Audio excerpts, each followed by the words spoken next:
Hey guys, subscribe for daily content, and if you're shopping for gear, make sure you check out the description for the newest items at some of the very best online retailers. There's also links for some of the items that I personally recommend. Thanks! What's going on YouTube? Metal Complex here, and today I've got another short little unboxing video to share with you guys. Something from Wii's 11th anniversary celebration event.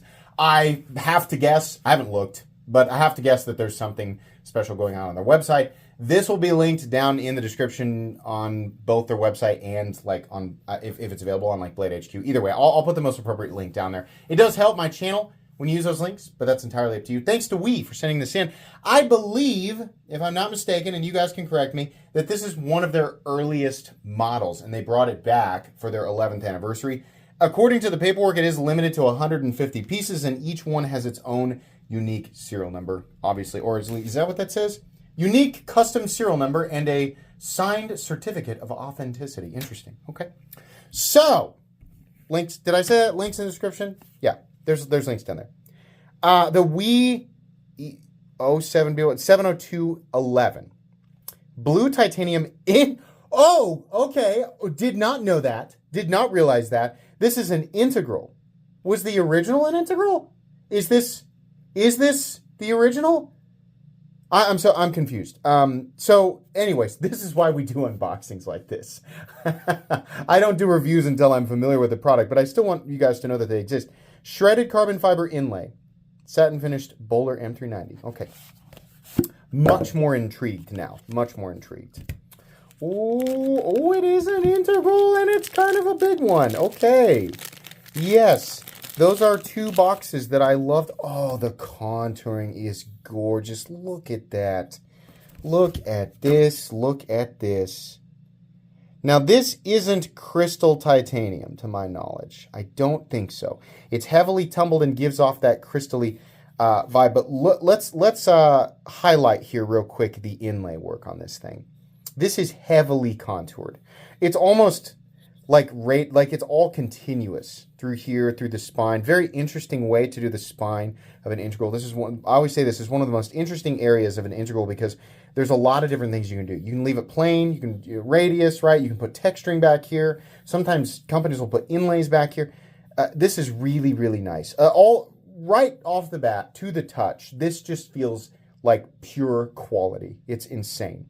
So, we have the Wii logo here. I love how the titanium is raised to sort of allow that pivot cap to be flush. We have a plunge lock there, titanium anodized pivot, and then there's your access because it is an integral.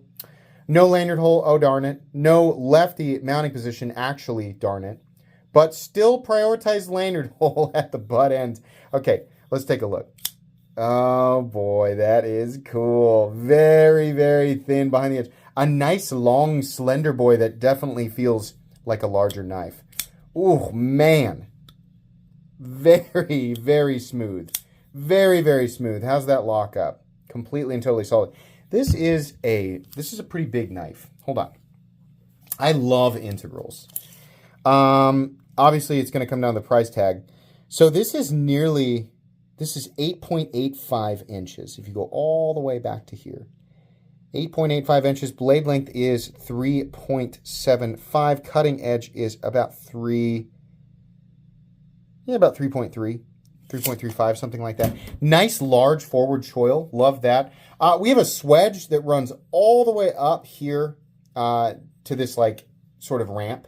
So you don't have jimping out here where you want it.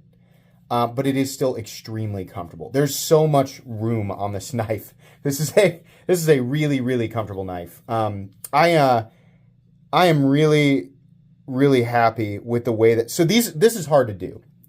To have inlays like this with carbon fiber, especially this type of carbon fiber, and we're going to see voids here and there. We're going to see little, like you can see a little spot right there. You're going to see that with a material like this that's tricky to work with. It's going to have voids, right? The fact that they got this to line up so perfectly, this is almost completely seamless. Absolutely beautiful. Really, really impressive on the inlay work. Usually it's a lot easier to make that look good when it's perfectly flat. But to contour everything and get those edges nice and smooth and even, that's really, really cool. So the detent off of, I think that as far as plunge locks go, which they're not my favorite in terms of the locking system, like reliability. But if you use it like a knife, if you're just using it like casually and you're not demanding anything more than your light to maybe medium duty pocket knife tasks, certainly no prying, no spine whacking, anything like that, then the standard or the typical plunge lock will be just fine. As far as plunge locks go, I think we and Civivi make the most dependable. I've done many taps and tests on these knives on my channel, and they all end up like that. They're all fine.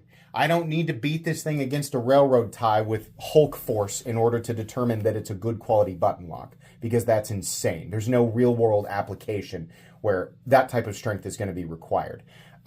So they do it just fine. But there are plenty of companies who cannot pass that very light minimal test that I think we can all agree pretty much any knife should stand up to, as long as it does have a locking system.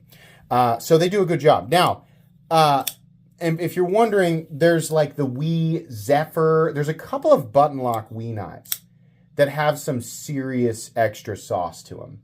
And I've kind of ranked those a bit higher. They definitely felt different. They felt more crisp, right? Does this feel the same way? Not quite, but it's really good. I mean, it's still, I would say that this is in like the top, 5% of button locks that I've felt like that are, modern and high quality. But the Zephyr and the other one that's in the same family that has the extra sauce, I feel like those are in a different league. But this feels good. The detent strength that's created by that plunge lock is pretty good. It's not like absolutely spectacular, but it's pretty good. It's definitely satisfying to deploy. And you can push button it. You can also light switch it, and it does a really good job. I'm actually really impressed with this. Now, here's what it comes down to. We have, the blade material, I think that's important to point out, is CPM S35VN, 5961, which is good. Arctic Storm, Fat Carbon. Arctic Storm. Oh, this is the wrong... This is the one from the mini Praxis that I just... Where's the one for the... Here it is. So that's wrong. I'm sorry about that. I was going to say, the box said M390. Okay. So this guy, M390, 5961 might be pretty good for S35VN. Obviously, S35VN can go higher, but it does work out considering the composition, the balance. 5961 seems to be kind of where you want it to be. M390, I like to see it slightly higher, 60 to 62, but this is what Wii does. So, okay. 6L4V titanium with shredded carbon fiber. So what is the price? Note that the button lock is designed with a spring under the button to provide just the right amount of tension so that there's enough resistance to avoid accidental opening, while still offering the ideal amount of pressure to release the lock. Okay, is that any different than any other plunge lock? Okay, all right. So I'm actually extremely happy with that price tag. That's really good. That's really, really good considering what we're looking at here. If you don't know, right, an integral knife like this, if you are machining a frame out of titanium, there's been some back and forth about this, but this is factually true. It costs more money to create an integral titanium frame than it does to create a knife with 2 pieces of titanium and screws and a backspacer. It doesn't matter how you look at it. It is more costly. Quite a bit more costly, actually. More risky, more costly. There's more machining time. That is factually the way that it is. Typically what we look for when we are looking at the equivalent competition, and I always have to go over this specifically. If you find another titanium integral on the market that is marked as M390 or S35VN or whatever, right? Number one, we have to question who's making it and whether or not it is authentic, that composition, right? There are plenty of companies who claim that and have been unconfirmed. We legitimately uses authentic blade materials. These are from the original source. So in this case, we're looking at M390. That comes from Bowler. 100% it's the real deal. Number two, if it is a very small knife with a flat frame, there's obviously less machining involved, right? This is not that. This is a large knife with heavy contouring. There's also inlays here. This is actually really, really impressive. A lot of knife. So where's my kind of line? It's like I always say, if you are competing in that territory with those types of details, titanium contouring, in this case inlay work, authentic blade steel, I'm looking at $400 roughly for a fair price. So anything under that, I'm going to celebrate. It's tricky. These were hurdles that I dealt with my own design. It is tricky to get there. So the fact that they did this and they want $364 for it is more than fair. I legitimately was worried that they were going to ask $450, $475 for this. So they're way under where I thought. This is actually super cool. I like this a lot. There's so much, I mean, like the little tiny nitpicks that I have are essentially nothing now in the face of that price tag. That price tag is insanely good. Obviously, on the flip side, $364 is a lot for a pocket knife. You have to really want that integral element for that price tag to look good. If you don't care about the integral element, you might be asking, what purpose does that serve? Outside of cool factor and a flex from Wii, there's not a lot. You don't have the excess hardware because there is none, right? You just have the pivot, right? So I suppose ease of maintenance, like I always say. But outside of that, my answer to you would be, you don't need an integral. You don't need to pay that much more. If that doesn't mean anything to you, just go buy the equivalent knife from Wii's lineup for $100 to $125 less in certain models. Not all of them, certainly not all of them. They have folding knives. This is really cool that we did this, but the thing that I want to say to you, and a lot of other people looking at this knife are now looking back at a lot of the knives that you have showcased, through my channel and others like mine, that are essentially no more impressive in terms of the finish work and materials, that are not integral, and you have charged the same or slightly less. There have definitely been a lot of knives that are just regular sandwich construction, same materials, sometimes no inlays, and you're like, yeah, that'll be $350 or $320 or whatever. So it's like, what the heck? I really hope that this is a sign that Wii is going to start doing things in a way that allows them to get the price tags down to, what the knife community perceives as more fair. Like, we can never get to a place. There's always going to be one guy in the back going, "These knives should cost $60. And obviously you have to ignore those people because, I don't know, that guy's probably sipping on 28 ounces of paint. There's no, what can you do there? But for everybody else who's familiar with this territory, right, there is a general perceived, realistic, like a good price tag for this stuff.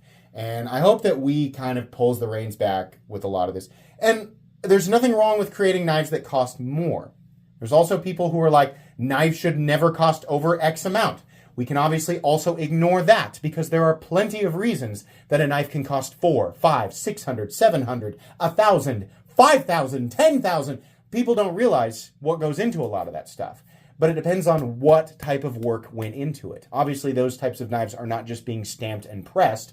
If that much work goes into it and there's a buying market for it, then it can have that value. Whether or not people want that to be the case doesn't matter. But back to this knife, there are absolutely many things that can cause knives to cost this much money. But sometimes there are knives that cost this or double and they don't really bring anything extra to the table. So that's what we look at here. As far as other knives that I have handled and really picked apart on this channel, this is probably one of the better value integrals. I think this is awesome. Bummer there's only 150 of them, but super cool. I wonder if they'll do more than just blue. Yeah, I like that. That's cool. Okay, this will get a full review. Today's video, what you're watching right now, is not a review. It's just an unboxing and first impressions. So expect a review down the road, even though it's a limited run. Still want to review it.